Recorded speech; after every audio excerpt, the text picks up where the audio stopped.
Our special guest this morning, guest co-host, is Chris Naylor. And of course, our special guest this morning, Suzanne Bernardini, who I don't believe you've ever been on the show before, have you? Yes. You were.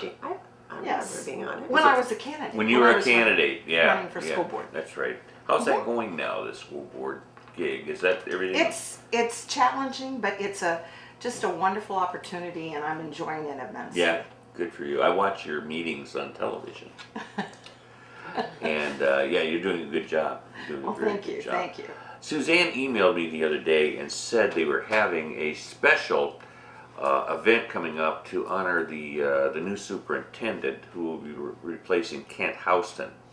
And I'm going to turn it over to you, Suzanne, and tell us about that. Sure.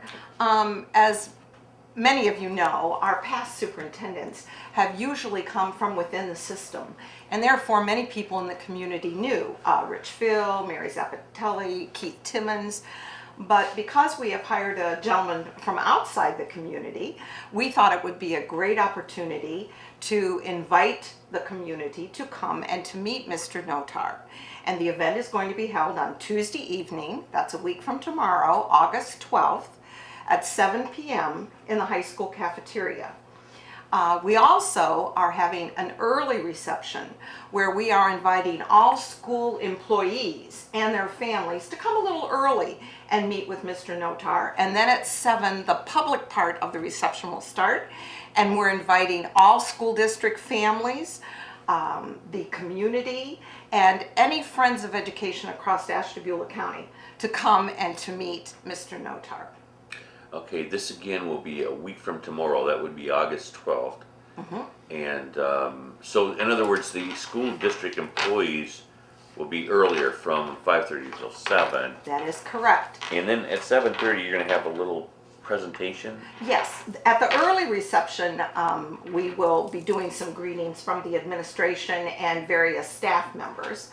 Also, at the community reception, we will have community leaders be a part of the reception. I brought you an agenda hot off the press here, Pat, so that you can see the people who are going to be involved with the greetings.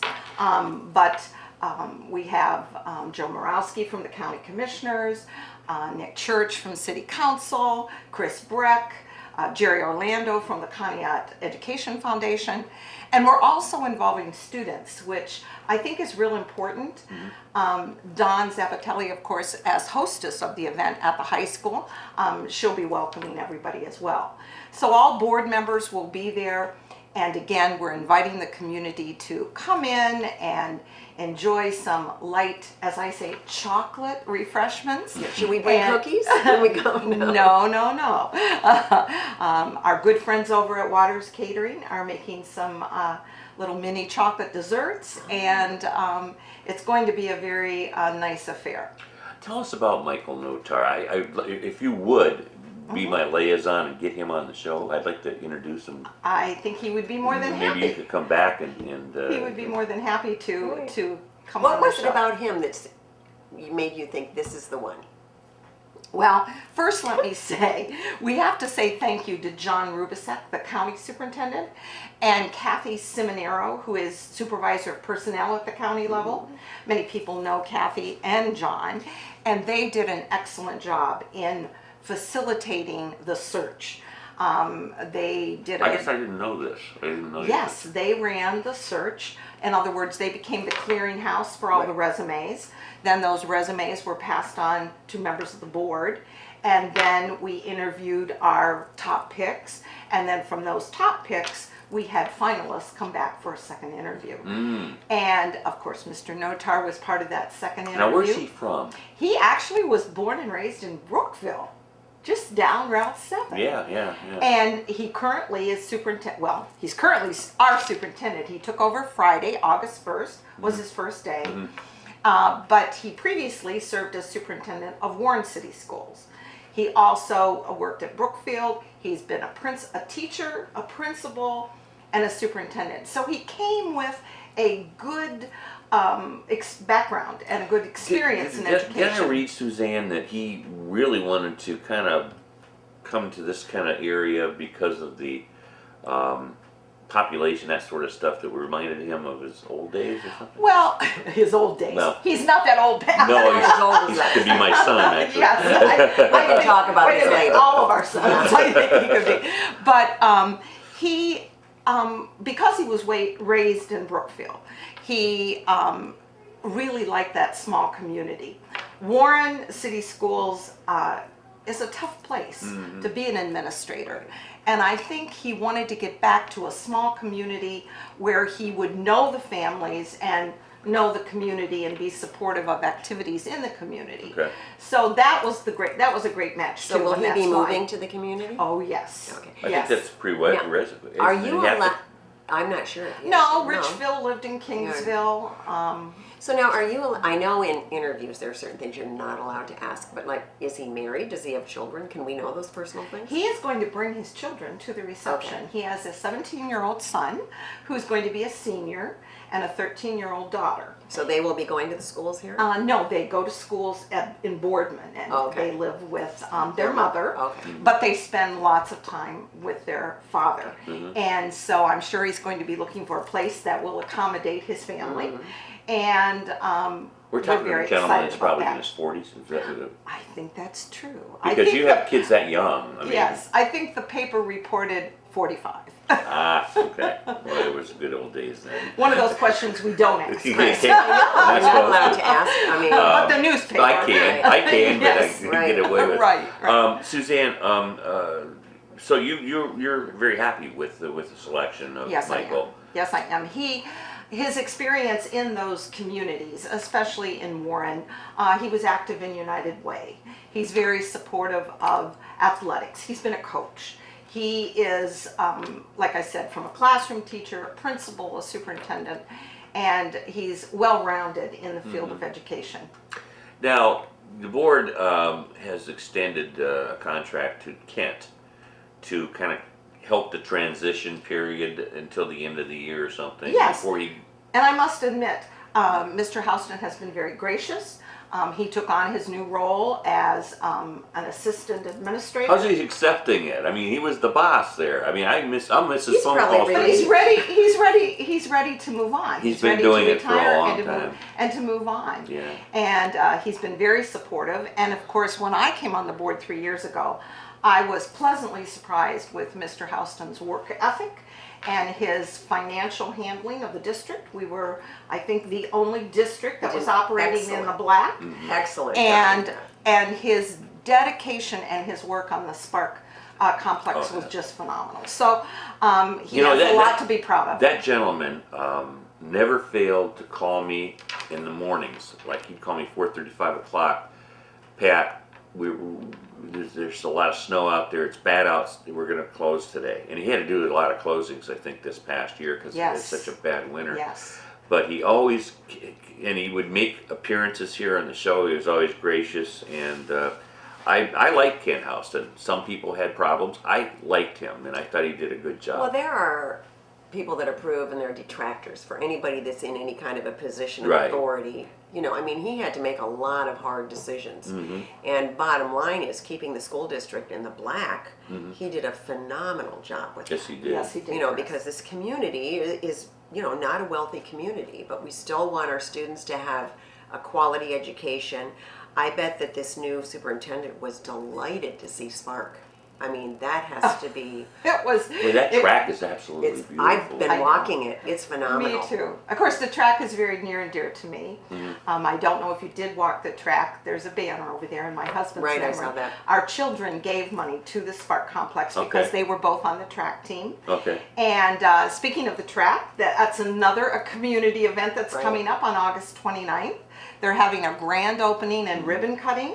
Remind over at the everybody track. to wear tennis shoes if they want to walk. Oh, that's- because that's that's a something good they're point. I think really that is. They no will stilettos. right. And they'll have a ribbon cutting. Phil Garsh is going to do a tailgating party, and they've invited back previous track members of the track team and the record holders.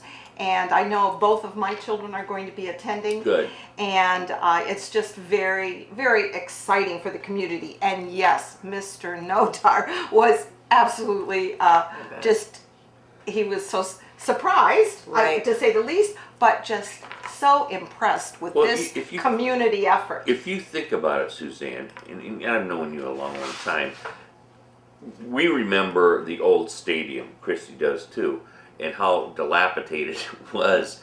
And what they have done in a very relatively short period of time, they've made that neighborhood absolutely gorgeous. I think we should be very, very proud. Right. And for instance, the SPARC complex, as Mr. Notar found out, was a community effort. Right. And the old cinder track, my son graduated in '96. He had 2 home meets, I believe, with Geneva and Harbor that both had cinder tracks. My daughter was graduated in '98, and she also was on the team, and I don't think she had any home meets. So it's Right. been a very, very long time Yeah, it's been a long since time. we have had home track meets. My daughter, Terry, ran hurdles, and when I would close my eyes, I was so afraid she was going to fall on those cinders, and That's where our son holds the record. Right. And that's why I did that little presentation to Levi Stewart, the hurdler from the high school that went to the state track Oh, meet. right. We honored him at a board meeting, and he is going to be part of the reception as well. Oh, I'm sure. And we were just very would be- delighted. And of course, when Mr. Houston introduced Levi to me, he goes, "Bernardini, he's the record holder." And I said, "Yes, he is." I said, "But he really I expects guess you I to didn't break realize it." your son had the record for that. Yes. He broke a 30-year record back in '96 and held the 300 for quite some years, and now the 110s, it No still kidding. stands. Wow. Yes. Wow. You know, tall and thin, just like his father. Gotta ask I you this. always say that.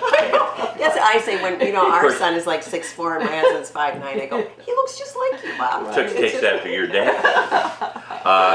Of course, Suzanne is the wife of the late Jay Bernardini, another good friend of mine for many, many years. We had a few milkshakes together over the years. I believe so. Yeah, I believe yeah. so. Suzanne, gotta ask you this. Sure. There's, it was in the news. I didn't report that much on it because I kind of stayed out of it. But they were talking about maybe closing off a portion of Maple Avenue and make it Kent Houston Way. It was supposed to be a surprise, but it came out in the newspaper, so it's not a surprise anymore. But that apparently is in council's hands, and they have to approve all this. Is that how that goes? Well, I'm glad you asked. I happened to bring along, just for you to see, the original master plan from the sports complex that was done initially when they were making the effort to get the whole complex started. Right. Okay. From this master plan, you can very easily see that there is a terrace or a Andy, plaza. can we get a shot of this? Hold that up to the camera, Oh, sure. Suzanne. We're going to zoom in on this, and maybe. Okay, that is the master plan, right, Suzanne? Plan Okay. for the this complex. This is north, and then Right. there's this tennis courts are right over there. They're not there yet. All right, where is the area that they were going to close off? The area that they were going to close off was the short block between Stadium Avenue and Rig. It's the space between the soccer and track and the stadium. And currently, when there is a football game, they use the wooden blockades to say street closed, and then the team buses can pull in, and students can freely walk in that area, the student athletes or parents, whatever, without worrying about cars. Right. The city was very gracious in having Stadium Avenue turn into a two-way street, which I understand the proprietor at the bowling alley was very happy about. And also Rig is two ways, and Madison is two ways. So it's just a big city block. In that short span, there are no residential homes. I know people said, oh, well, what about safety? Will the school buses have to go back out on 20? But children could be at the corner of the bowling alley and still they would be out 20. They were concerned about safe loading of our school buses. And emergency vehicles have two-way access, two-way access, two-way access, deliveries. And this Would it be particular closed all the master time? plan, Would it be closed all? if they turn it into the plaza and a safety area, yes. Gotcha. And all I'm saying is that's what this original master plan shows. And this was presented to the city years ago when the complex was started. That's all I'm saying. I have never attended a SPARC meeting because Mike Kennedy is our liaison to the SPARC. Okay. Each of us on council has a given committee. Right. And he was the gentleman that sat in on most of those SPARC committees. So Okay. I always defer to Mr. Kennedy because he attended most of those meetings. And all I'm saying is previous city councils, as previous school boards from when the concept started, have been aware that this was the plan all along. Safety for our school athletes. And another reason, the track and soccer field are on the north side of this complex. The concession stands are over at the football stadium. The locker room is being completed on the north side at the soccer field. So student athletes are, Going and back and forth. spectators Right. and parents and everyone are going to be walking back and forth all the time. Now the city has been very cooperative in as I said, putting up the wooden road closed sign during events. But if you look at what's upcoming now, all of the football games, all of the track meets, all of the soccer meets, eventually all of the tennis meets, as well as community events, the midget football and different things that are held at the stadium, I would assume we're looking at well over 100 events a year. So if the road is going to be blocked and closed for 100 events a year, that small block seems to me in the master plan. But again, I would defer to members who have been attending these meetings regularly, who can perhaps give you the facts about what was discussed or presented. So you understand then, obviously, because you've been on the board for what, three years. That what the city is looking at is they have to make sure that the safety is there, which I think it would be. Sure. And also the fact that if they do any kind of construction work on it, they have to make sure that everything underneath the road Is accessible. accessible. And I think that That very makes sense. easily would be. I know Jerry Amy, of course, a good friend also of mine, that he wanted to have this in place the 29th. I don't see that happening because of the short time. I thought about perhaps a compromise. Yeah. And that would be, do you remember some years ago when the Great American Car Race came through town and we painted red, white, and blue stars all over Main Street? Well, I think that block could easily be painted with Spartan heads or Spartan colors. Yeah, It that could be doesn't affect something, anything. it wouldn't affect anything. And I know people were concerned that if pavers or people, would buy pavers to put down, that would be very expensive to dig up and replace. So we need to look long term, and we definitely want to be able to access the infrastructure under that road. Yeah, right. And but I know, like in the Ashtabula Historic Harbor, the brick streets, they're trying to put all the brick streets back because Right. they And like I mean- the look of it, and we're talking one small city block. And what do you know about that? At Progressive Field in Cleveland, it's a fundraiser plus something, memorials and so forth. They have the bricks with people's names or names of companies. It's a standard way to raise some funds for a project. We did it down the harbor. And, right. Right. And I would think that, there would be other ways to get under roads for the infrastructure than to just go right through the bricks. If it's well planned. Frankly, there's like Lake Road was real smooth, and all of a sudden, the gas company, everybody's ripping it up. Nobody puts it back, so you're. Yeah. So I think it would be much safer. I'm surprised that it's such a big deal. It just know. seems like a no-brainer to me. Right. You want a plaza, like you said, that was the plan to begin with. Right. I And think we have many other names down there: Joslyn Field, Right. Garcia Soccer Field, Amy Track. Right. There's lots of contributing members of the community. And Mr. Houston not only worked, but he financially supported the project as well. And I Yeah, think he he's did. been quite a project manager on that as well. Yes. I'm friends with Jerry, and he just feels that the work Mr. Houston's done was just Right. phenomenal, and I think he wants to honor him. Right. I think also, Suzanne, you'll find. I think that this is going to be happen, but I think it's just a matter of the time. I think that the bottom line, like you were saying about the bricks and all that stuff, that can happen. It's just a matter of putting it together. And we in know 2 the weeks. importance of the messenger. So Yeah. it needs to be presented at the right time to the right people. But those bricks are also a special way for people that can't like donate $10,000 or something. Mm-hmm. Like I remember at Kent, you know, I believe it was like maybe $25 for a brick, Mm-hmm. and to put your name there or your son or daughter's name, Father and or, mother. right. And I just think it would make it such a classy look to the whole thing. And Right. they do want that Right. it to be one big plaza. Like you Absolutely. said. And just to follow up when you said about Kent calling in and keeping Mm-hmm. you informed, and I must say, he emails us, he texted us, always constantly keeping us up with any, you know, critical issues, as well as weather closings, that Sure. sort of thing. And I also really appreciate the all call. I mean, in the old days, it was Right. the phone tree, and you had to call and Right. call Right. and call. And then your neighbor would call you, and then And then, so this all-call automated system is also another great way. We hope to use that to extend personal invitations to our school families and the community regarding the upcoming reception. Excellent, excellent.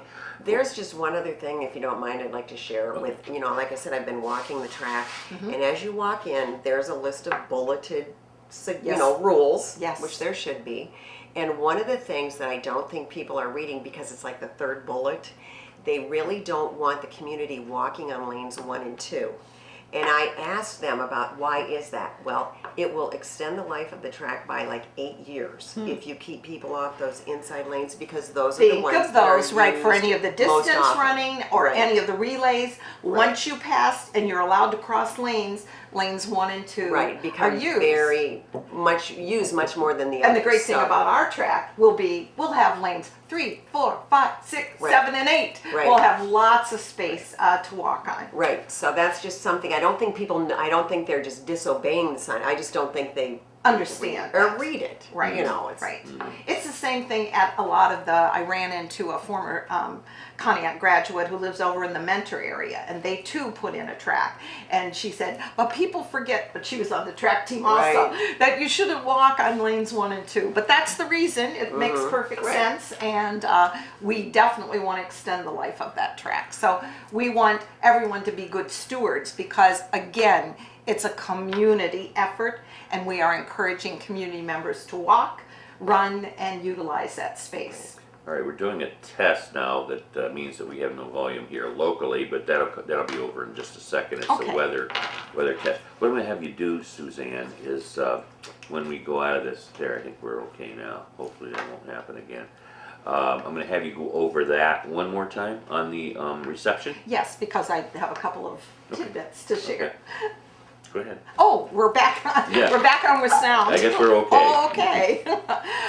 Again, a reminder to all our friends in the community, whether you have children in the school district or not, we really want you to come and attend next Tuesday evening, August 12th, at Conneaut High School in the cafeteria at 7 o'clock to 8:30. At 7:30, there will be a short welcome program where various community leaders, as well as we're involving staff, students, and community leaders, will have the opportunity to talk a little bit about their cooperative projects. For instance, Chris Breck at State Farm, who has done so many cooperative projects with the school district, Kathy Pate from the library, Lori McLaughlin from D-Day, all of those things. Mr. Notar is going to get a nice cross-section of all the great cooperative efforts that we are doing. I also need to give a shout out to Waters Catering, who I said are involved, as well as Orlando Brothers. They're making specials, Spartan Head something, that's a surprise. And also to our friends at Frew and Jackson that will be doing the flowers. I also want to mention that there are, just for everyone's information, there are no Conneaut Area City School District monies being used for this reception. It is all private donations, and so we're pleased, with that, and just want to remind the people coming that there were no Mm-hmm. funds used for it. Also, we're going to have some live music from Megan Kozlowski from the music department. Oh, Megan, yeah. And I think it will be a very nice evening for community members as well. I'm very glad you're having this. I think it's really important that we welcome this young fellow to our community. I wish him well. I really do. When everybody put their smiles on. And remember, you're the liaison to get him on the show. I will get him here. Okay. We'll find You come in with him because he might be uncomfortable Oh. the first time. I doubt it. He's a very probably personable used gentleman, and He might not be able to find it without you, though. Oh, It is sort of a hidden gem, isn't it? Out here? well, I'm going to meet with him at 10 o'clock this morning, so You'll mention it I to him, will. I am sure, and we'll get a convenient date and be Yeah, back just here. email me and we'll set something up. Absolutely, absolutely. Got to ask you this. Now, you got another year to go. Yes, I Are do. you going to do it again? Well, I'm enjoying it immensely, and I think with this new administration, it's going to be another exciting opportunity for us to begin a new era. If you're having fun and you feel like you're accomplishing something, why not? You know, we're young enough, we can do that, right? Sure. I noticed how he said we are young enough. I'm so glad. Anyways, I'm going to leave the information with Okay. you, so in case there are any calls, you can refer to the agendas and Sure. the time frame. Sure. And we'll just look forward to seeing both of you that evening. Well, you probably Okay. will. You probably will. I'll Matter be of fact, there. Chris, I'm going to give you one of those so He's you can put it pretty on my Facebook thing. Okay. And thank you again for the invitation. Absolutely. It was a Come back great and see morning, us. and just enjoy your day. You too. And those people out there too. You too. Thank you so much, Suzanne. Thank you.